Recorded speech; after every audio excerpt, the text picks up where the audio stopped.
Now we got, by popular demand via Twitter and YouTube, hashtag Too Blunt Request, Rapman Blue Story parts 1, 2, and 3. Alright.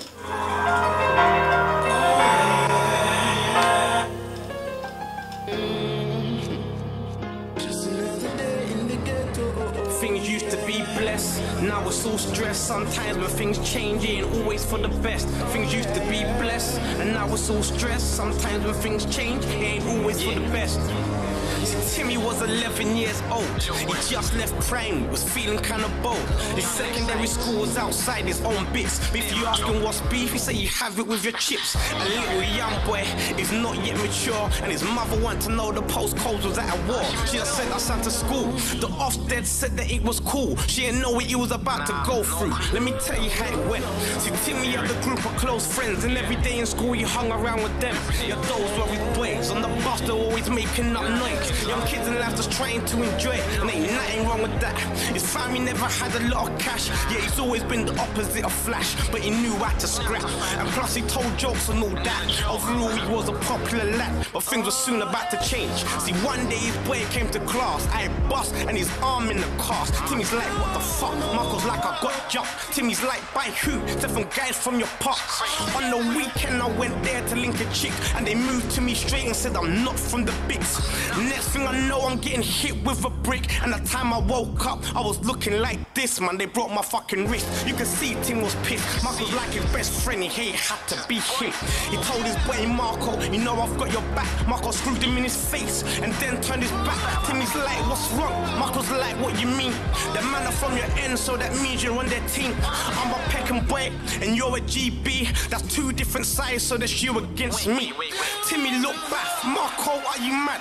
Since when do me or you represent any gangs? You're saying that's my team, well that's all news to me. It's always been me, you, D, and the king. I don't know them ghetto boys, they're just a gang from my end. You don't know them Peckham boys, they're just your older brother's friends. You got messed up, I understand that you're pissed, but me and you've been close from when I left year 6. When I had 20 pounds, fam, I gave you a Benz. And now you're going on like we ain't ever been friends. Never mattered before that, we're from different ends. So you saying this now don't even make no fucking sense. Marco knew that he was right, Timmy told no fucking lies. 5 years that's been his boy, he didn't want to say goodbye, but his older brother told him that it's time for him to ride. And you can't trust a man that's from the other side. If you look behind the pain, you can see the sadness in his eyes. Timmy's always been that man by his side, but he's made up his mind.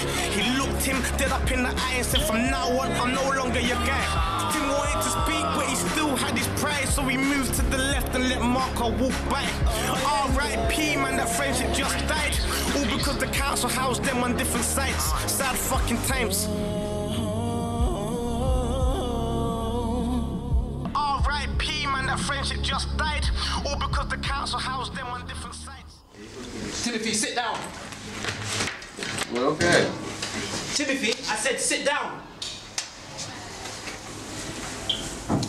Are you deaf, boy? I said sit down. After that, things just weren't the same for Tim. All the kids around school were acting strange to him. True, the school was in Peck and they weren't siding with him. An outcast in the place where he used to be king. Plus Marco's older brother, they all knew about him. He banged guns and sold drugs, they weren't fucking with him. The worst thing about it, Tim, he hasn't done anything, but you know how kids are, they like to follow us in. One day, when Tim was going home, he was sitting at the bus stop, playing on his phone. A car pulled up, the windows all black, 5 men jumped out, they was wearing all black. A couple balaclavas, hoodies and some caps. Timmy tried to run, but they hit him in the back. He fell to the ground, they tried to stamp him out. Their tempers weren't tiny, tried to make him pass out. But just before he did, he caught a little glimpse of one of their attackers who let his hood slip. Eyes about to close, heart about to break as he watched the way Marco smash a brick on his face. Eyes fully closed, head feeling gone, blood upon his face, fingers feeling numb, saying to himself, Marco's so fucking dumb, but if he ever wakes up, it's gonna be on for everyone. Eyes fully closed, head feeling gone, blood upon his face, fingers feeling numb, saying to himself, Marco's so fucking dumb, but if he ever wakes up, it's gonna be on for everyone. Holy poop. That's a storyline right there. Come on, Timmy.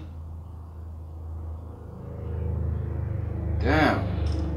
I'm just gonna watch. Wow, it's funny how stuff like that happens. It's the people you're involved with gets you, the people that you're closest to, messed up. But geez, I'm gonna continue watching the rest of this. So I'm gonna do part 2 and 3. So follow me on Twitter at 2BluntTV. Leave a request, hashtag 2BluntRequest, and I'll get to them. This is part 1 of Rapman Blue Story. I'm gonna do part 2 and then part 3.